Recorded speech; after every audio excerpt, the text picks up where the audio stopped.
Salut la famille et bienvenue sur Red Comment. Liverpool perd aujourd'hui à Anfield 2-1 face à Manchester United. La crise continue chez les Reds. Bon, je parle de crise, mais voilà, 4 défaites d'affilée. On a perdu face à une équipe de Manchester United qui a montré quand même beaucoup d'envie en fait aujourd'hui, qui a été plus déterminante, j'ai l'impression, dans plusieurs aspects en fait de ce match-là. Et on s'enfonce encore un peu plus. Les jours sombres reviennent alors qu'on revient de la trêve internationale et tu te demandes si les joueurs se sont entraînés pendant cette trêve internationale. Pendant cette trêve, est-ce qu'ils sont entraînés même avant le match? Moi, je pose en fait la question. Je me demande ce qui a été travaillé en fait avec Slot. Il y a eu du mieux aujourd'hui quand même. Il y a quand même un peu de mieux chez certains joueurs. Et ben voilà. Les photos aujourd'hui, Arsenal s'envole. Ça commence à faire un peu peur la famille. On fait un petit débrief, assez rapide, et après on donne les notes. Alors bon, on arrive aujourd'hui comme d'habitude avec un 4-2-3-1, Sot qui ne change pas du tout son système. On voit Solskjaer aujourd'hui en tant que numéro 10, Isaac titulaire. Je rappelle que ma dernière vidéo, je demandais pourquoi Isaac est titulaire et qu'il y avait un problème au niveau des choix en fait des joueurs, tu vois. Et moi j'ai un problème avec ça. Et si tu as vu la rentrée des tickets, tu peux comprendre qu'il y a vraiment une problématique aujourd'hui à mettre Isaac titulaire dans ce match-là, qui a produit une copie dégueulasse. Bon, dégueulasse, excuse-moi pour les termes. Il a été transparent dans le match. Et en plus, il a raté une occasion. Mais bon, faut quand même parler du match en lui-même. Van Dijk a fait énormément de discours, en fait, avant ce match-là. Et tu te rends compte que l'équipe rentre dans la période, rentre dans le match, en fait, c'est déjà très dur, en vrai. C'est Manchester United qui a le pied sur le ballon. Nos joueurs sont endormis. Photo passe McAllister, je ne pense pas, c'est Van Dijk qui le démolit totalement. Et Van Dijk qui est derrière, les discours, tout ce qui était dit avant, l'enjeu du match et tout ce que cette rencontre en fait représente. Vous avez vu comment Mbeumo, il s'infiltre dans la défense devant Van Dijk. La passivité défensive. Il n'y a pas eu que lui, Kerkez aussi, match vraiment compliqué de Kerkez. Et on a eu en face Mbeumo et Cunha dès qu'ils arrivaient à défendre, qui faisaient du mal à ce côté gauche en fait de Liverpool. Ça, c'est vraiment ce qu'on a vu dès que le match, en fait, il a commencé. Donc, tu peux même un but assez rapidement, en fait, de Mbeumo, d'accord, qui s'infiltre, il rentre dans sa maison totalement. Van Dijk, je sais pas, il regarde, il est en train qu'est-ce qu'il regarde, Van Dijk? Qu'est-ce qu'il regarde? Franchement, qu'est-ce qu'il regarde? Hein? Il laisse Mbeumo rentrer comme ça? Bon. Il y a but plus tard, il faut commencer en fait à se réveiller. Désolé la famille, le match est terminé, je suis encore sur les émotions. Là, c'est vraiment, je lâche direct, d'accord? Ça va aller assez vite après aller sur les notes parce que le match m'a frustré sur plusieurs aspects. Parce que tu vois que l'équipe en fait veut réagir. On a eu beaucoup d'envie à aller vers l'avant, d'accord? Il y a quand même du mieux sur certains aspects, mais le problème c'est que tu vois que symptomatiquement cette équipe elle manque de confiance, elle manque de repères et il y a aucune base du tout. D'accord? Plusieurs fois dans le match, parce que faut pas regarder la possession, parce que faut pas se dire que cette équipe, parce qu'elle a le ballon, elle joue bien. La possession était stérile. Il y a un joueur qui faisait vraiment une bonne rencontre, c'était Gakpo. De l'autre côté, Salah, moi, j'en parle même plus, voilà, nul, transparent, et ça va rien, d'accord? Mais la possession est stérile, et tu vois que Liverpool, même avant les changements qu'il y a eu en deuxième mi-temps dont on va parler, elle est déjà coupée en deux, hein. Je vais pas réussir à retrouver toutes les séquences, en fait, dans ce match-là. Il y a une image, par exemple, qui est très parlante. T'as une ligne de 4-5 joueurs, en fait, qui sont devant, qui font des appels. T'as l'impression qu'il y a cette grosse envie, mais de vraiment d'avancer, mais les joueurs derrière ne suivent pas ce rythme-là. Donc, tu te poses la question, à quoi doit-il avoir tous ces gens qui font des appels, aussi des mouvements, et tu veux pas tenter de passe faire l'avant, tu veux pas essayer de trouver, en fait, l'attaquant qui te fait l'appel? Rien du tout. Rien du tout. Manque de confiance ou quel est l'intérêt en fait de jouer comme ça? Je comprends pas du tout. Moi, j'ai pas compris pourquoi. Et tu vois qu'il y a des joueurs qui s'agacent assez rapidement, comme par exemple McAllister qui ne comprenait pas pourquoi on lui donnait pas la balle. Bon, ça c'est la première mi-temps de Liverpool avec une possession stérile qui ne sert à rien. On revient encore. Les joueurs là, ils se sont entraînés.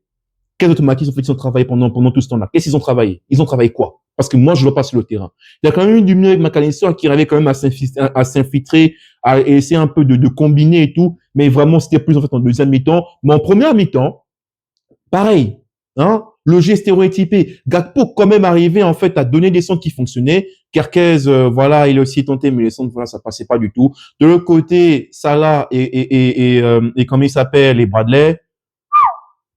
Bradley, je suis désolé, un mot au fil du match, ça a commencé à m'énerver parce que tout ce qu'il fait, tout ce qu'il faisait quasiment, et pour essayer de s'infiltrer, c'est qu'il baisse sa tête et il court. Il baisse sa tête, il court. Il n'y a aucune complémentarité sur ce côté-là. Ils ont essayé de combiner, je pense, une fois, mais à chaque fois, ça pêche. L'imprécision technique. Et en face, c'est Manchester United. Hein. Ils ont laissé le ballon après avoir mis le premier but. Vraiment. Et si vous pensez, bon, il y a eu des poteaux, il y a de la malchance, tout ça, ça fait quand même, ça rentre en fait dans le symptôme global de cette équipe qui est en train de, voilà, de s'enfoncer dans le négatisme.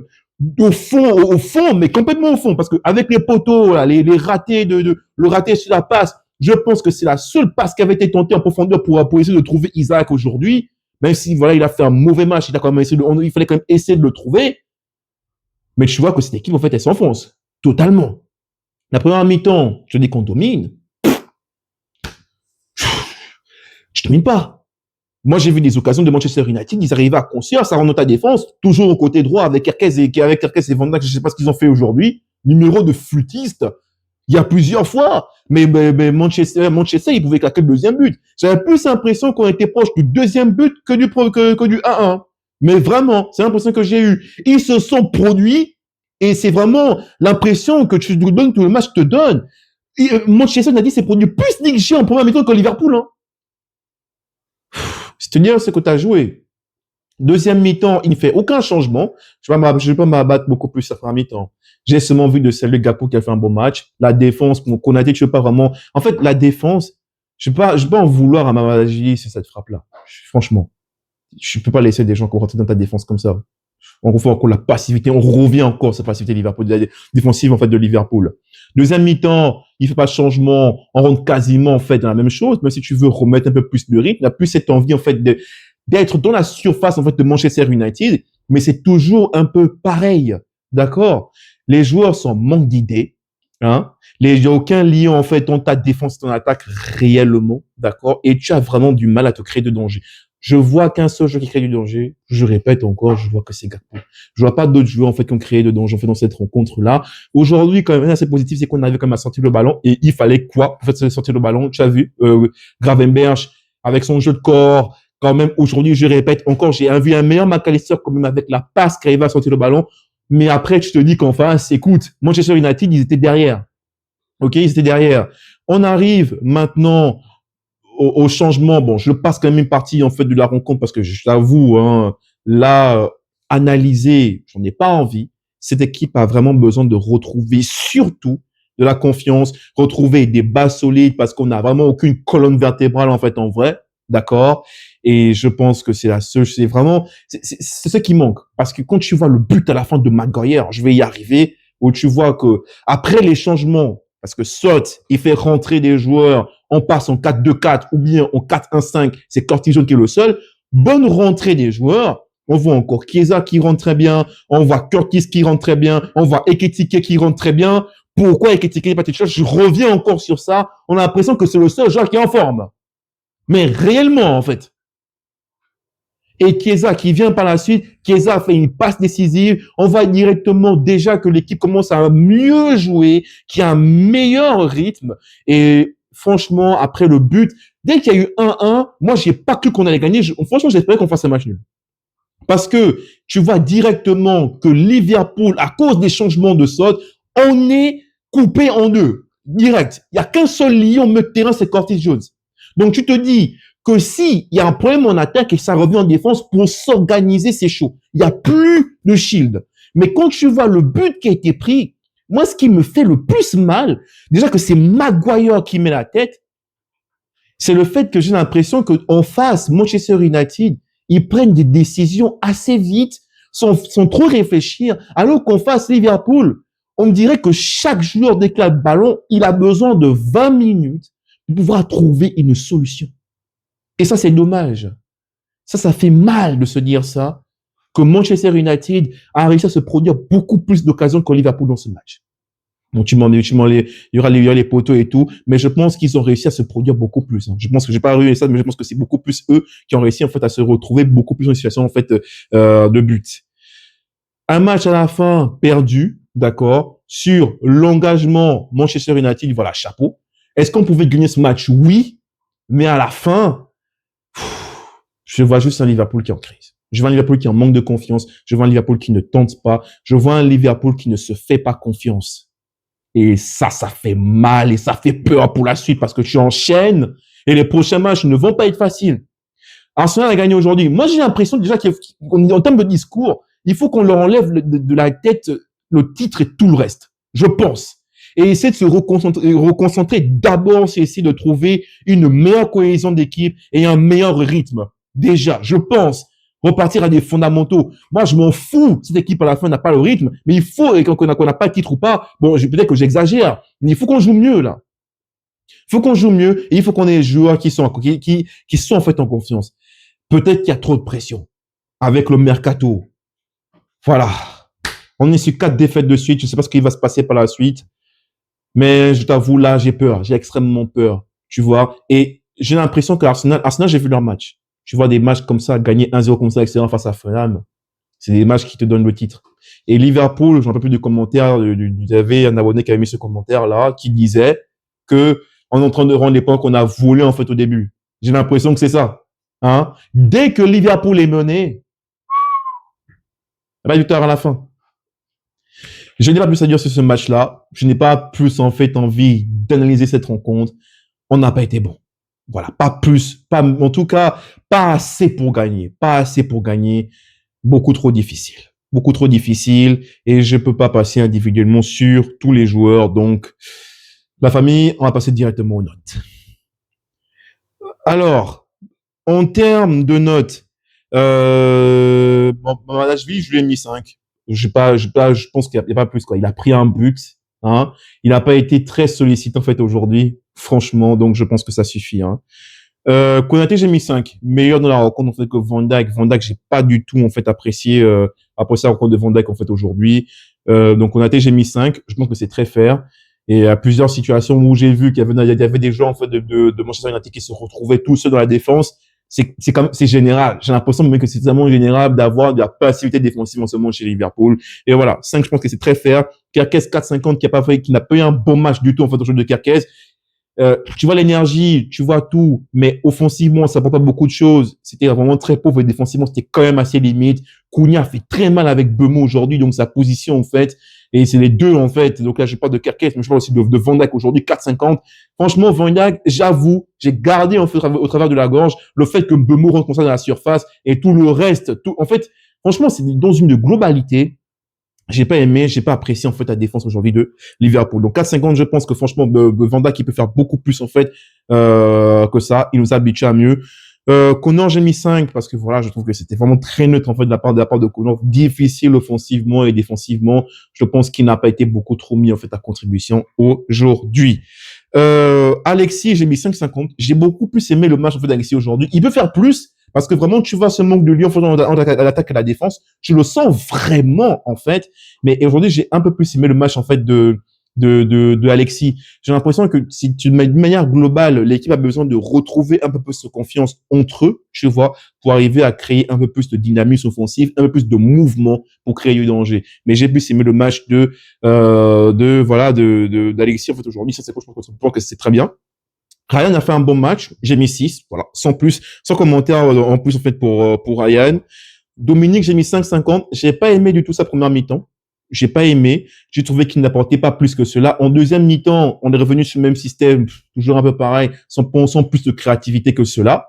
Et il est repassé, en fait, arrière droit et je l'ai quand même trouvé un peu meilleur. En fait, arrière droit, il défendait très bien quand même et il essayait un peu plus de lancer, en fait, avec des centres, les attaquants et tout. Je pense que c'est l'idée, en fait. Mais voilà, 5,50, je pense que pas plus à donner pour Dominique Szoboszlai aujourd'hui. Pas une mauvaise rencontre, mais voilà, pas extraordinaire non plus pour Dominique Szoboszlai.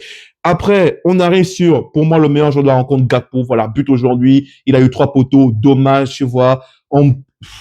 Voilà, malchance côté Liverpool, là, vraiment malchance. Les autres équipes qu'on a affrontées, à qui on a mis des buts à la fin là, qui n'avaient pas de chat, aujourd'hui c'est nous qu'on l'a pas du tout. Hein. Là c'est clair. Dommage, voilà. Mais que pense très match aujourd'hui de Gakpo 7. Voilà, sans plus. Salah 4, 0 commentaire sur Salah. Match horrible. Il est sorti de l'anonymat à la remplacé par Frimpong. Frimpong, je l'ai pas noté parce que franchement, il arrive à la fin. Pas assez une minute en fait pour pouvoir voir un peu plus en fait de la part de Frimpong. Donc 4 pour Frimpong pour Salah, 4 pour Isaac, match transparent. Il rate une occasion que j'ai trouvé quand même super intéressante. Ça a encore fait baisser sa note, en fait, aujourd'hui. Et je pense qu'il n'est pas encore prêt à jouer pour moi. Je pense. Et je pense qu'il faudrait qu'il aille au banc et que ce soit Ekitike qui soit titulaire. Clairement. Et, pas seulement lui. Pour Salah, pareil, j'ai l'impression qu'il faudrait que Chiesa puisse avoir un peu plus de temps de jeu. Franchement, parce que vu les matchs que Salah nous propose, là, c'est une continuité. Qu'est-ce que Slot voit? Qu'est-ce que Slot voit qu'on voit pas? Franchement, désolé, hein. Désolé, je suis encore énervé. Curtis Jones, j'ai mis 6. Bon match de Curtis Jones, hein, franchement, il est rentré, super intéressant. Parfois même, tu sais, il était assez perso, mais j'ai trouvé quand même très pertinent dans ses prises de décision, même quand il était vraiment personnel, tu vois. Vu qu'en face, Manchester United arrivait quand même, en fait, à anticiper les choses que Liverpool voulait créer, ça les déstabilisait quand même, le fait qu'ils prennent des décisions, parfois un peu individuelles. Franchement, belle rentrée de Curtis, j'ai adoré. Hugo Ekitike, 6,50. Belle rentrée d'Hugo Ekitike. Dommage qu'il n'y ait pas plus de temps pour lui. C'est tout ce que j'ai envie de dire pour Hugo. Franchement, il a fait une belle rentrée, il a bougé, il a créé du danger. J'ai vraiment adoré. Le but a assommé tout le monde, hein. C'est de manière générale que le but a assommé tout le monde.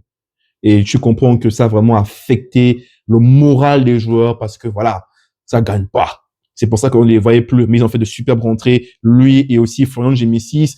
Florian avait fait un vraiment bon match. Il a fait un superbe duo en fait sur le côté gauche avec Ekitike et avec Ekitike justement en fait. Voilà, superbe rentrée, 6 pour Florian, je pense que c'est très bien. Bonne rentrée, voilà, il a apporté beaucoup de dynamisme, il a apporté beaucoup d'idées dans la passe, dans le dribble. Franchement, j'ai adoré aujourd'hui. Chiesa 6,50. Pourquoi pas plus de temps pour Chiesa? Pourquoi Salah est resté pourquoi Salah est resté tout ce temps? Pourquoi? Il a fait une passe décisive aujourd'hui. Vous avez vu l'abnégation du joueur. Il est parti récupérer des ballons dans les pieds de Mbeumo, de Matheus Cunha. Oh non, mais j'ai l'impression que lui mérite beaucoup plus d'être titulaire et d'avoir du temps de jeu. C'est vraiment dommage. Voilà, donc 6,50 Chiesa, superbe passe décisive et je n'ai pas noté Frimpong aujourd'hui. Voici ce que je peux dire pour les notes. Alors, la famille, on est toujours sur une pioche qui continue. Il y a du mieux, franchement. C'est quand même un peu mieux aujourd'hui, mais tu te dis quand même en face, voilà, l'équipe Manchester United a beaucoup défendu. J'ai envie de leur dire aussi à Manchester que bon voilà, il y a du mieux quand même dans ce qu'ils ont proposé en fait aujourd'hui, parce qu'ils sont quand même fait mal, en profitant quand même des problèmes défensifs en fait de Liverpool en fait aujourd'hui. Mais on ne devrait pas perdre contre ce type d'équipe. Quand tu es prétendant en fait au titre, tu ne dois pas perdre contre face à Manchester United. Et voilà, maintenant que tout est le titre, tout est relancé et on enchaîne avec la Ligue des Champions. On va avoir des prochains jours très compliqués, la famille. J'ai envie de dire quelque chose avant de compléter cette vidéo. Merci encore pour les 500 abonnés, la famille. Comme je le disais dans notre post, là, voilà, ça grandit cette famille-là. Et c'est vous qui me donnez de la force pour que je puisse venir faire des vidéos, puis que je continue, en fait, malgré que ce soit difficile. C'est pas évident, en fait, en ce moment. C'est vraiment une période assez compliquée.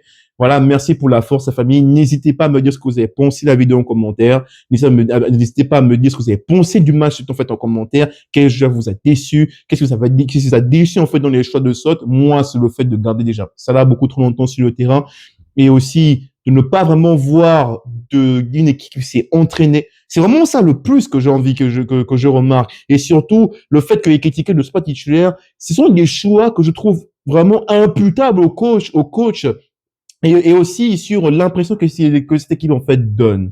Il est le garant en fait de tout cela. Mais n'hésitez pas à me dire ce que toi tu penses en fait en commentaire. Et n'hésitez pas, comme je le disais, à liker et à partager cette vidéo, la famille. Donc, on arrive au terme de cette vidéo. Et je vous dis à très bientôt pour une nouvelle vidéo sur Red Command. À très bientôt la famille.